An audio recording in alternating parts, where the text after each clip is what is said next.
Did you even notice that your dad came? Mom, he comes home every day. He's our dad. Yeah, you say this every day. It's not like he's our guest. He works whole day. Look how tired he is. Did you even say hi to him? It's okay. No, it's not okay.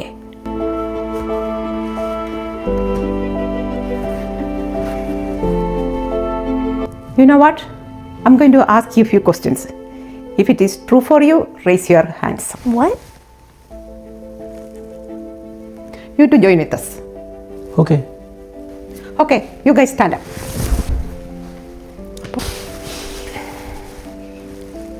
Okay, question number 1. When you were 7 or 8 years old, you had a dad to take you to school every day? Question number 2. നിങ്ങളെ daddy എന്ന് പാർക്കിൽ കളിക്കാൻ കൊണ്ടുപോകുമായിരുന്നു?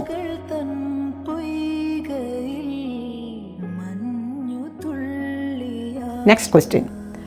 ഓഫീസിൽ നിന്നും ടയേർഡായി വരുന്ന daddy നിങ്ങളുടെ കൂടെ കളിക്കാറുണ്ടോ?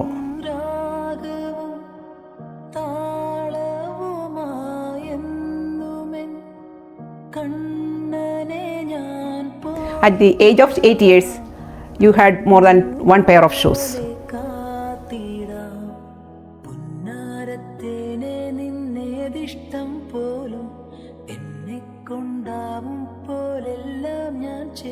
ഒരു നേരത്തെ ഭക്ഷണമില്ലാതെ വിശന്ന് നിങ്ങൾക്ക് രാത്രി കിടന്നുറങ്ങേണ്ടി വന്നിട്ടുണ്ടോ?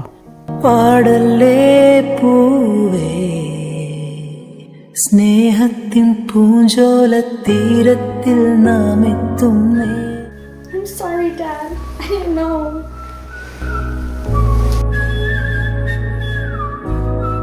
I'm sorry, Dad.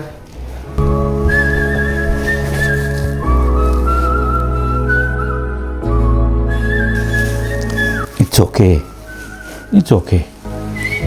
This is what I wanted to tell you. Your dad is working hard and me too. നമ്മൾ ഒരു വീട്ടിൽ കഴിയുന്നതുകൊണ്ട് കാര്യമില്ല. പരസ്പരം മനസ്സിലാക്കി ഒരു ഫാമിലി ആയിട്ട് വേണം നമുക്ക് കഴിയുവാൻ. We need time together to share, to heal. നമ്മുടെ സീറോ മലബാറിൻ്റെ ജൂബിലി കൺവെൻഷൻ വരുന്നുണ്ട്. I believe we need it. Mummy പറഞ്ഞത് ശരിയാ. നമുക്ക് എല്ലാവർക്കും കൂടെ കൺവെൻഷന് പോയി കളയാം. അവിടെ ചെന്ന് നമുക്ക് എല്ലാവർക്കും കൂടെ കുറച്ച് നല്ല സമയം ഒരുമിച്ച് ചിലവഴിക്കാം. അവിടെ ചെല്ലുമ്പോൾ നമുക്ക് പുതിയ പുതിയ ഫാമിലികളെ പരിചയപ്പെടാൻ സാധിക്കും. അവരുടെ മക്കളെ നിങ്ങൾക്കും പരിചയപ്പെടാം. നമുക്ക് നല്ല സ്പിരിച്വൽ ഗ്രോത്തും ഉണ്ടാവും. We need this.